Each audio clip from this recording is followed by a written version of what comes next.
All right, boys and girls, this is what we're doing today. We are going to make a pile of chocolate chip cookies. We are going to focus on a couple things. Today's focus is going to be just making the cookies, and please keep in mind that it is a 2-day project. We've been doing a lot of 2-day projects. This is not new. Basically, we're going to start making just the cookies today, and it's going to take you a while because we're going to focus on using colored pencil. So this is a colored pencil technique driven project. It's a project I got from the Art of Ed. It's something we work on with the other art teachers. For materials, you will need a pencil. This pencil came in the art kit, so I'm going to use it. You might need an eraser. This is a handy dandy eraser. It works okay. Sharpener, important. Pencil gets dull, sharpen it. And most importantly, besides your sketchbook, you will need that. You also need the colored pencils, and I'll explain what colors you'll need to use. So I'm going to open up to a blank piece of paper.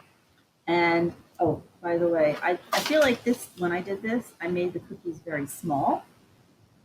I'm going to make some larger cookies this time. You want to be able to fill the page. You want at least like either 1/3 cookies or 2/3 cookies. So this is like 1/3 of my paper is full of cookies, and the other 2/3 are negative space. Negative space is everything that's not a cookie. Something to think about. Space, positive space, the cookies. Negative space, everything around it. And I made kind of like a little tabletop, and my cookies are all piled up, and there's, I don't know, some ugly wallpaper. Clean sheet of paper. I always put my scrap sheet behind it. You don't necessarily need a scrap sheet of paper today because we're only working in pencil. So thing number one, you're going to draw random cookie shape. So it's like you're looking at the cookies not from above, but straight on, as if you're like a little mouse on the table. Think about it that way. And the cookies are irregular in shape. So I'm going to do, because you know how the bottom ends up being kind of flat. Like, I don't like that bottom. Because think about it, I baked a lot of cookies before Christmas. And I always bake chocolate chips. I'm surprised I don't have any today. But I had some other cookies, and I don't mind making cookies. I'm trying to get rid of them in my house. I'm going to make these cookies kind of large. I like large cookies. They're delicious. Maybe they're chocolate chunks instead of chocolate chips. All right, so I got 1, 2, 3, 4, 5. I got 5 cookies. It's a good start. The one thing I don't like about drawing in pencil is that it's super light. So when I do a video, it's really hard. But for you guys, you'll be able to see it just fine. And this pencil is for, just for an outline. So you need yellow.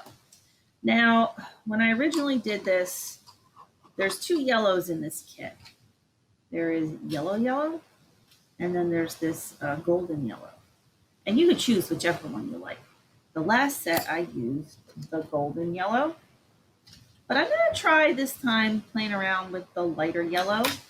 Now, I'm only going to do 1 cookie because otherwise I'll be here all day. So I'm going to try to get close so you can see. Let me get this focused. All right, there you go. So you can see that when I color, I really take my time, and I'm using the side of the tip. Now, really crazy people, like myself included, will try to make the tip dull for when we're shading and rendering. People call it rendering, some people call it shading. Basically, you're filling the thing in. So I like to have a very sharp point when I'm doing detail work. And I like to use the side often, or I will lump the tip. I'm surprised I don't have any on my writing. Although I have everything else, there is something. I usually have like a little pack of Sandpaper. I'm not saying you should do that. I'm just sharing this in case anybody's interested. So when I get a good base, but I don't want it too thick, so it's very light. And you can still see the paper through the bottom. Now I'm going to come through with orange. Where's the orange, people? Where's the orange? Just don't get the pencils out. All right, so boom. This is orange. And this time, think about what direction you went with the yellow. I'm going to go the opposite direction. I'm going to take my time. This is tedious. Tedious. It takes a lot of time. Put some music on, relax. That's what I do. I often put on books. What do you call it? Audiobooks. I like to listen to audiobooks when I do my artwork. Sometimes I like to do, and I should go the opposite way. It's going to make some different textures. If for some reason I go over the line, you cannot, I'm going to repeat this, you cannot erase colored pencils. Some people are like, you erase colored pencils. Unless you have the colored pencils that erase, there are some. This brand, I'm pretty sure does not. So, but it's okay, because guess what's going to happen if you make a mistake? You're going to cut these out.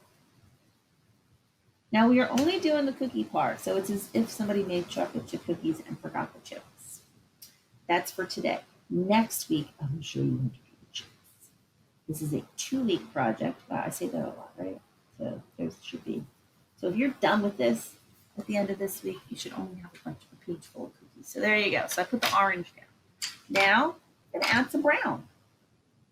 And you can add, like, I like this brown, but you could also add, there's a darker brown. And you don't have to have the same color through the whole thing. I actually recommend that you don't. Here's the nice dark brown. So you can make like a whole bunch of little chunks.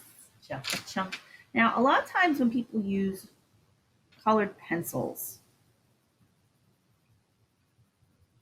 they do this crazy thing where they'll just add some colors randomly. But it kind of picks it up. So like if you really stare at things, you're going to notice, there are some shadows on, as if like, oh look, this is the bottom and there's a little bit of toastiness around the edges, like a good crunchy cookie. There we go. Oh yeah, there we go, crunchy cookie. All right, so then the next thing we're going to do, let's get this thing in focus. Boom. So the next thing I'm going to do is I'm going to come back. Now, cool colors push back, warm colors bring forward. Cool colors have blue, so blue, purple, green would push back. So anything that you want to push back, perhaps you're putting some divots in, you can add some blue. Little divots, little splashes of color. I mean, you're probably thinking, what is it? Cookies are not blue? Chocolate chip anyway. No, it's fine. Just work with it. It's okay. It's fine. Just go with it. Go. Just accept it. And we're not doing the whole thing. We're just doing like a little bit here, a little bit there. And then to bring some stuff forward, let's do some red. Some red as if like the colors are shining. You often see more than just color things. And this makes things look more coming forward. It gives it some depth. It gives it some value. So there you go. So let me bring that into focus. When you look at it close, you can kind of see a lot of the pencil marks. Oh, and this is too bright. There we go. But if we look at it from further away, I think this is not in focus. Sometimes if I put a pencil here for some reason, it focuses better. This is what happens when you have the old ladybug. I put in for a new one. Will I get one? I don't know. So think about that. So that looks like a cookie, right? If you're looking at it side on, yes, there's a little bit of blue, there's a little bit of green or yellow or red, but not a lot. And it kind of gives it that feel like there's light reflecting off of it. Now, you'll see that I have a whole bunch more cookies to make. I am going to finish these up, and that is your assignment for today.